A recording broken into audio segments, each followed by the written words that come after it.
And that's second to the Apple Watch Series 4. This thing, I still got to do a review on it, but by far one of the best Apple products in the last 5 years, period. And the iPad Pro is going to be an absolute beast. One of the biggest jumps in processing power ever for an Apple product. It's going to look futuristic. It'll be a completely revamped interface user-wise if you're coming from a really old iPad. So it's going to be a huge upgrade for everybody. Even for the 10.5-inch models, it's going to be a very, very big difference. So let's start covering what's new and what's different. All right, so I want to start with some leaked CAD files from this /leaks post, and it gives us an actual full look at the full render of this design. And it's actually very similar, in fact, identical to the one that was shared earlier by OnLeaks. It does have that more squared, rough look, much like an iPhone 5, iPhone 5s series, which I do like. It just seems strange for Apple to go into that design direction. It's almost like they're going backwards. They've all been about curves, but now they're going back to the jagged edges. So I personally do like it. It's going to feel so sleek, and I think that it will be more comfortable to hold because when you have a curved device and it's so thin and so sleek with such thin bezels, you need a little bit more to hang on to, and that little chunk, that squared edge, will give you that something to hold on to. So I do like that, and this basically does confirm that that design is here to stay. It looks absolutely incredible with the full screen display thing. I wonder if we'll ever reach a future where there are no bezels at all and it's just all screen. It would be uncomfortable, but would it look futuristic and something out of a sci-fi movie? Yes, it would. But anyways, there's that design, and it does show us the actual schematics, how thin it'll be. It does say 5.86 millimeters. So compared to the current 10.5 inch at 6.1 millimeters, it's 0.2 millimeters thinner and in a smaller package in general. So you're getting the same size display, just in overall smaller iPad in general. It looks amazing. It's going to be a smaller form factor all around, and this goes for the larger 12.9 version as well. So this is going to be an 11-inch iPad, but the screen size should remain the same as the actual resolution has leaked, and it's the same resolution as the 10.5-inch iPad and the current 12.9-inch. So yes, the iPads will be shrinking, but the actual screen size and screen resolutions will be staying the same. And also, this Twitter leaker does confirm that the thickness will be 5.9 millimeters. That's rounded from 5.86, and because of that thickness, Apple will not be able to place a headphone jack inside of this device. So apparently it might not have anything to do with Apple not wanting this technology in the iPad at all. They literally physically could not fit in a headphone jack if they tried at 5.9 millimeters. I personally think that they removed it just to match the iPhones so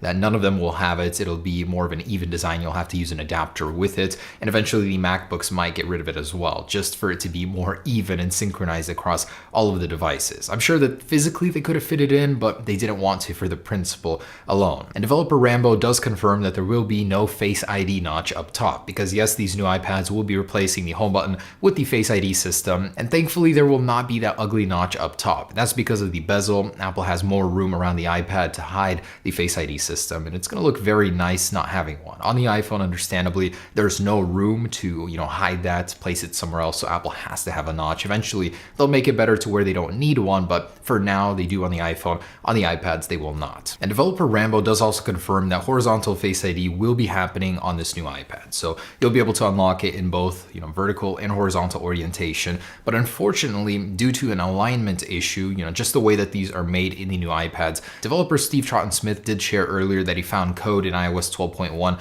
that suggested that this is happening as well, but unfortunately it cannot be ported to an iPhone with a software update because of that alignment issue. So yes, it'll be happening on the iPads, and maybe in the future on the new iPhones Apple will add it in as well, but it will not be happening on the XS Max. But horizontal Face ID is a great idea. I think especially on an iPad it does make sense because you don't want to be rotating it every single time to unlock it. Many apps take advantage of that horizontal orientation, in fact like all of them. So it'll definitely be a very great convenience thing to have on the new iPads. And wow, that CPU, it's been confirmed to be an Apple A12X, codename Vortex, and it's jumping from an Apple A10X. So power-wise, this could be one of the biggest jumps in performance. The iPod Touch went from the A5 to the Apple A8, so that was a huge jump, but transistor-wise, just overall power-wise, this might be the biggest. And the Apple A12X will be a heavier version of the Apple A12. There will be more transistors, it'll be more performance-oriented, and for a larger display like the iPad. So this thing is going to be an absolute beast. I cannot wait to see the numbers, and it could finally surpass some high-end laptops as well. And developer Rambo shared some news regarding an Apple Pencil 2. So Apple is updating this thing sooner than later to go alongside with this new iPad, and it's going to have a new pairing process. It'll have the W2 chip inside likely, so much like AirPods AirPods, you open them up, place them right next to the iPhone, and they're paired instantly. So same thing will happen with the iPads. If you know right now with the Apple Pencil, it's kind of inconvenient. You have to stick it into the port just to pair it, just to charge it. And I'm always afraid that I'm gonna nudge it and like break it off completely or break my port. So hopefully that could help a little bit, but you'll still have to charge it using the same method unless they release a separate charger for it. So Apple Pencil 2. It's possible that there could be some new features. It was rumored earlier that Apple was working on software features with the Apple Pencil, some new ones specifically for the iPad, so that could come alongside it as well. But it's unknown if this Apple Pencil 2 will have backwards compatibility with the older iPads, so that is unknown. And while we're on the topic of wireless accessories, AirPods 2 have leaked via Vanya Geskin, and he shared this image, a very fuzzy, of course, image of the leaked packaging, which proved to be fake. But he did give some details that made me quite excited for this product. He said it would have an Apple W3 chip, unknown what that could be if Apple were to release it, possibly more range, faster pairing even. Also that it would have better sound, and it would have the always on Hey Siri feature. So that's fake, but I would eventually like to see those. Those are rumored for 2019. Also, developer Rambo does confirm that the smart connector is being relocated to the back, and this is possibly because of Face ID. As rumored earlier, you might have to use your device with a smart keyboard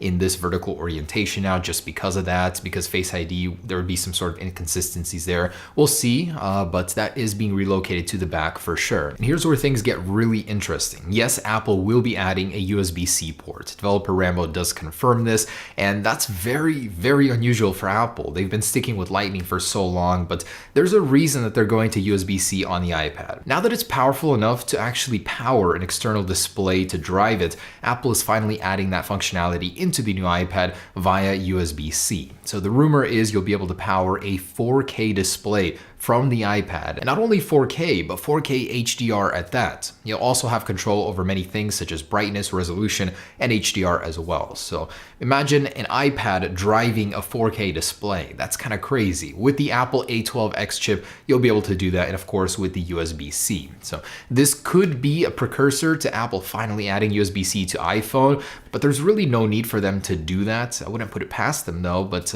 it's unlikely it'll come to the iPhone, but it is coming to the iPad for sure. And prior to an imminent release, Apple has filed a bunch of new iPad models with the Eurasia Economic Commission, just like they did with the Apple Watch Series 4 models before release, so we do know they are coming relatively soon. And as for the actual date when this event could take place, there's word that it'll be right at the very end of October, on October 30th. On October 24th, the only other logical time, Tim Cook is actually going to be in a meeting overseas, so that's unlikely. October 30th stands out as possible date for this event. There have been no leaks regarding that, no actual event invite, so we really don't know, but October is usually when Apple does these events. And what else are we going to see at these events? So aside from the iPads, which are pretty much the main event, Apple will be updating several other computers such as the iMacs, the MacBooks, the Mac Mini, and very unlikely, but could we finally see the AirPods wireless charging case and the AirPower charging mat?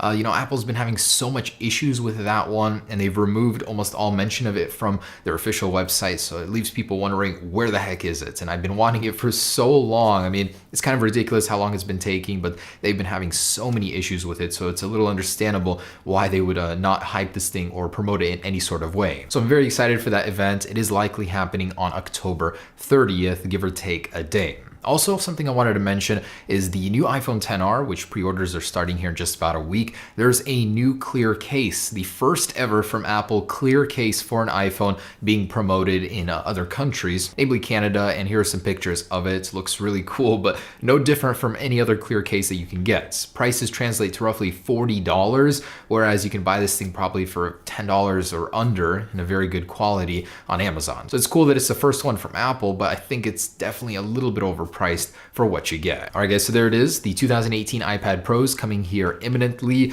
I'm very excited for them. The redesign, just the huge display, full screen. It's going to match the iPhone very well. And now that iOS 12 has set up the navigation so well, it's going to be a really great experience, and I'm very excited for that. So stay tuned for this event. I'll keep you updated every step of the way. Peace.